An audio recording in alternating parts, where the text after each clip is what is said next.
biggest thing for our team this week was not just to regain the health and energy and things like that, but just absolutely stay locked into getting better and not get away and not get distracted from anything other than how much improvement can be made. And I thought we did that. It's a long season, and I thought our team actually made progress from Saturday to Tuesday. It just didn't show at the beginning of the game, and at certain other times in the game it didn't show. But I mean, that's how you have to measure it from time to time as a coach. And it doesn't always mean the result is going to be the way that you want it. But the most important thing was to not get away from what mattered most. And I'm proud of the way a young group of guys, even last year's team, as old as they were, it took time for them to understand that.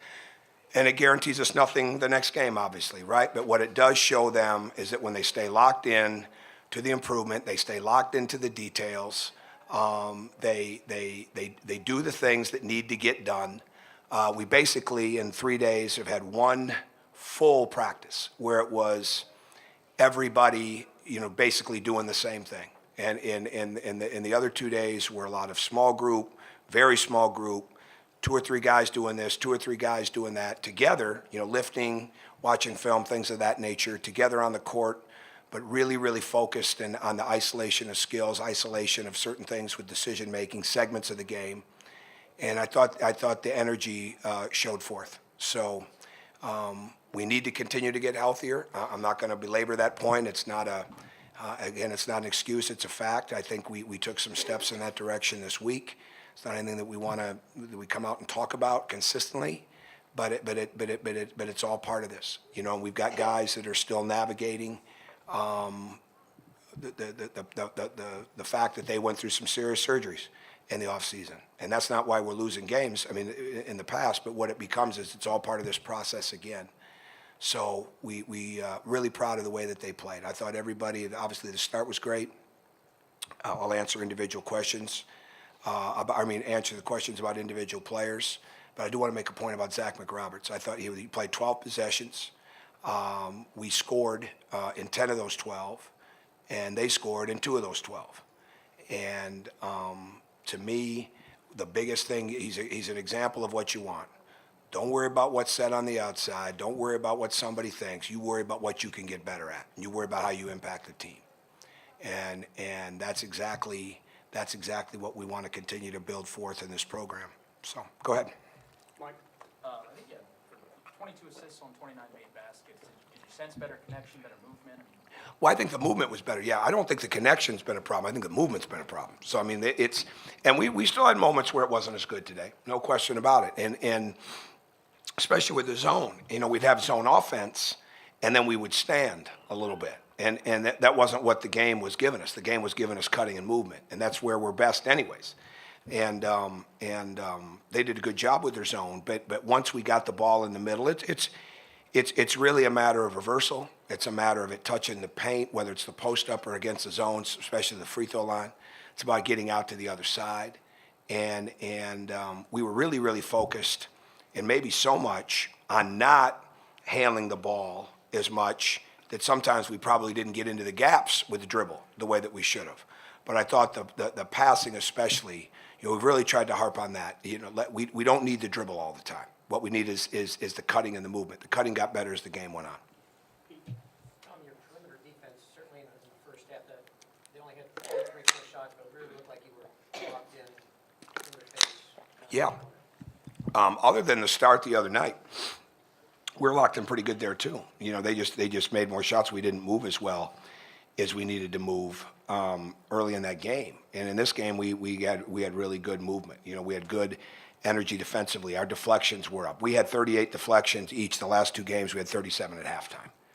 I mean, that to me is that's the story for me. When it comes to defensively, or it comes to the defensive part. So when you're getting activity like that, we were able to score on the turnovers. And the charges were big. I mean, those are certainly things that we've got to start doing a better job of, And when you're not all out, creating a lot of turnovers off the ball pressure, off the double teams, well, you got to find them other places. Sometimes it's a block shot, sometimes it's a charge, things of that nature. So I thought they were really good, and I just thought the energy and the movement and the consistency of movement offensively and defensively was really good at the beginning, and it carried off into the second half. Just talk about how you did set the tone. I think the first 6 minutes it was 15-0, and I mean, what was working well then? Well, we were moving the ball. We were aggressive defensively. I don't remember what the deflections were at the first time out, but game plan, challenging. They got through the middle one time. I'm sure they had some shots they'd probably like to have back. I thought that team was really battled. He's doing an excellent job with them. I mean, John is doing an excellent job with them. And it's a great example. Nobody goes away in the Big Ten. I mean, nobody's just going to say, okay, it's over. And they're a great example of that. We knew they were going to keep coming. And our main focus was Hill, right? And he got a lot of free throws, especially late. The fact that we drew that charge on him was a real boost for us. When we got that charge, I don't remember what time of the game was, what the score is. I know it was early, relatively early. That was big for us because we wanted to defend him a certain way. And we did a good job. I wish we'd have done a better job on Jalen.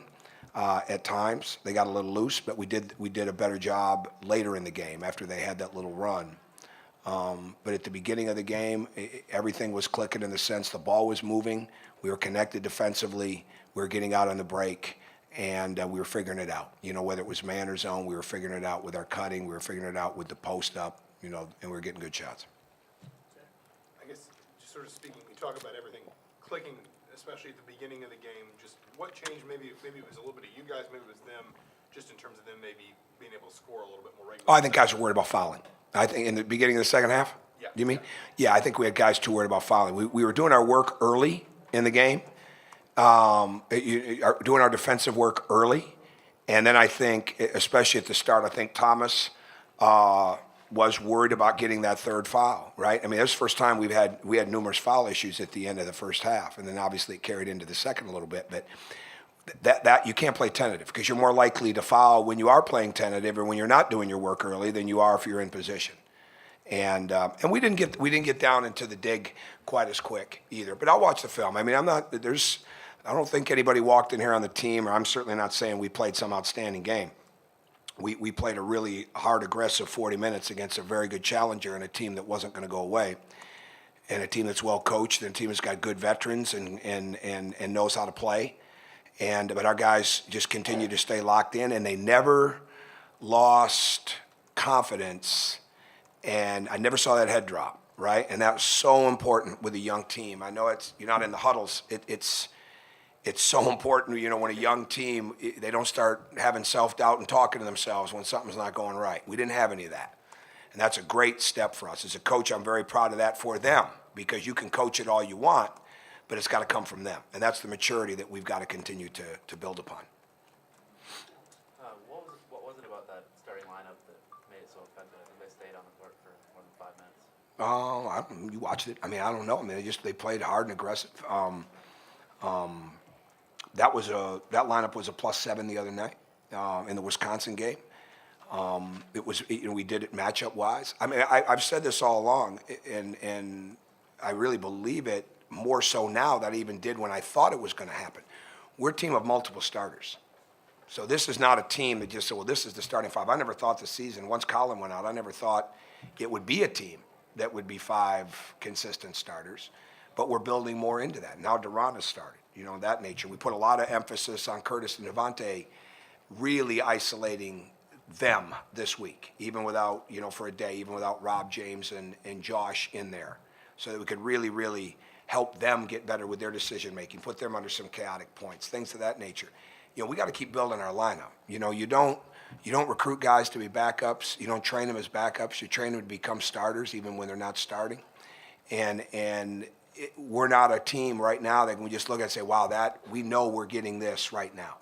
Eventually, I hope we get to that point. But last year's got like that. But we don't have that. We don't have the experience of that yet. I mean, it's just not there yet. So that one did a nice job. But 4 of those guys were on the court the other night when we had a bad start. I mean, it just is what it is.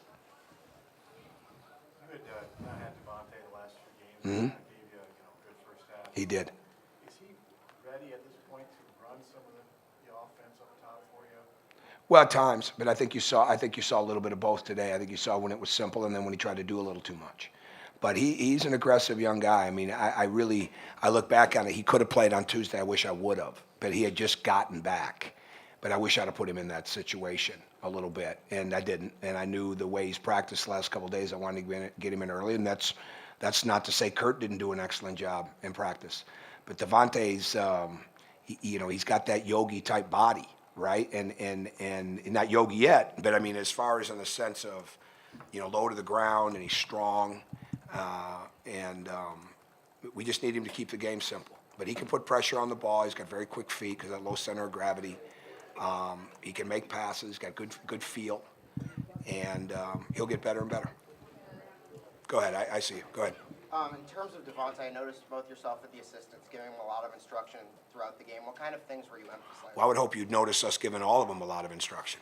It's not just singled out as one guy. I mean, The play, there was a moment where he's called for a foul, and it looked like you were simulating the play after it happened. oh yeah, and on the court? Yeah. Yeah, he got stuck on the post. Just going through the technique again of a red, of a post front.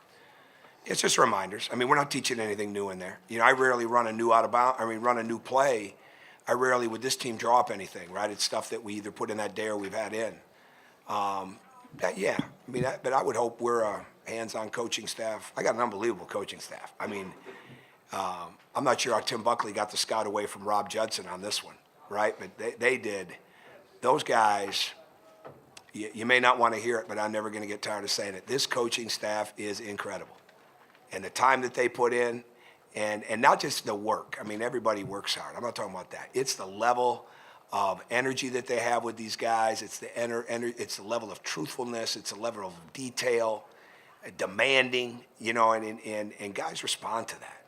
And so I got a hands-on staff. I want them all coaching in the game. You're not going to ever see me coach where I got 3 or 4 guys sitting there with their clipboards and nobody's saying a word and telling me how good a job I'm doing. I don't need that, right? What we need is a bunch of guys that are hands-on coaches. You talked about him a little bit. Cutting off Jeff? Man, how about that? What's that about? Call on me. Okay, go ahead.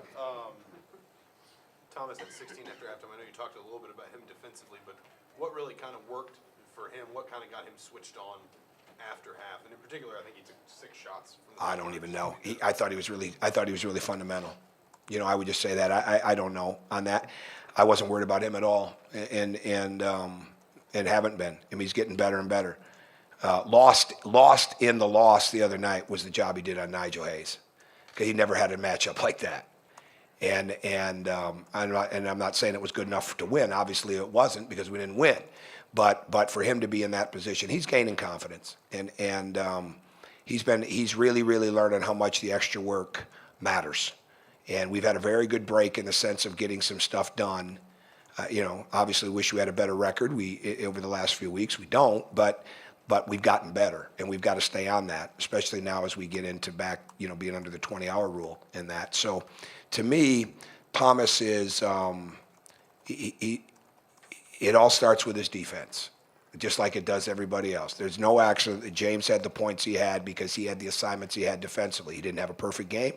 He had some mistakes. His guy scored some, but he played with really good intent. And I think those kind of things come back and they make your offense that much better. So Tom is getting more fundamental in around the rim. He's getting more fundamental on the drive. He's getting more fundamental on the 3.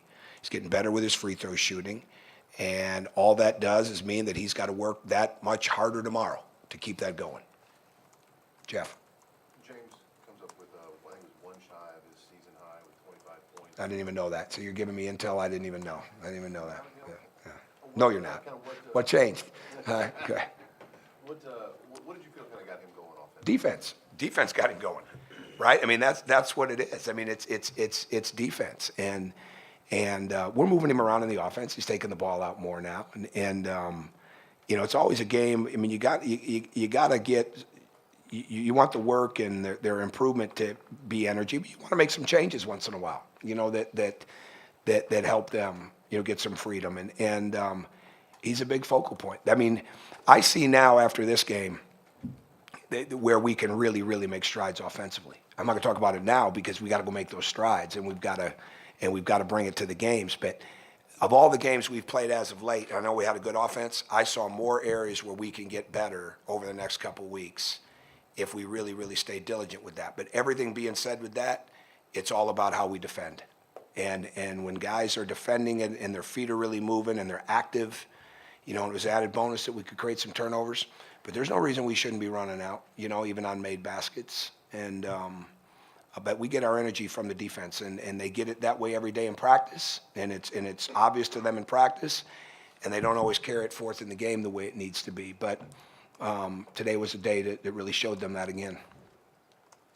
Yes, Pete. Tom, did defense get raw going, especially in the first half? Johnson? Defense got everybody going. I mean, I mean, it just did. I mean, they all defend. He had a big assignment with Malcolm Hill, but yes, I mean, our defensive energy, awareness, movement. I mean, that's what it is. I mean, it sounds easy. I know it's not easy, but it really is that way. When you're locked into defending and rebounding at a high level, it's amazing what it does to your offense, and that's the best way we can possibly play. Just one quick follow-up on Robert. You know, obviously you said he didn't start the other game just because he didn't want to go 3-yard line up against Wisconsin to start. He starts tonight at 36 minutes. His defense gets 18 points. Just your overall thoughts on how well he played. He's got a plus 42 in the 3 Big Ten games, plus minus. Yeah. And I'm not worried about, all I want is that defense. I look back at the numbers. Nick Zeisloff a year ago, this time was 2 of 15 from 3 in the Big Ten. He didn't break out to the 4th game against Minnesota. You know, it's not about that. I mean, what it's about is everybody understanding that we have got to be really good defensively, because it's a really good league. You know, and you play a Louisville, it's a really good team.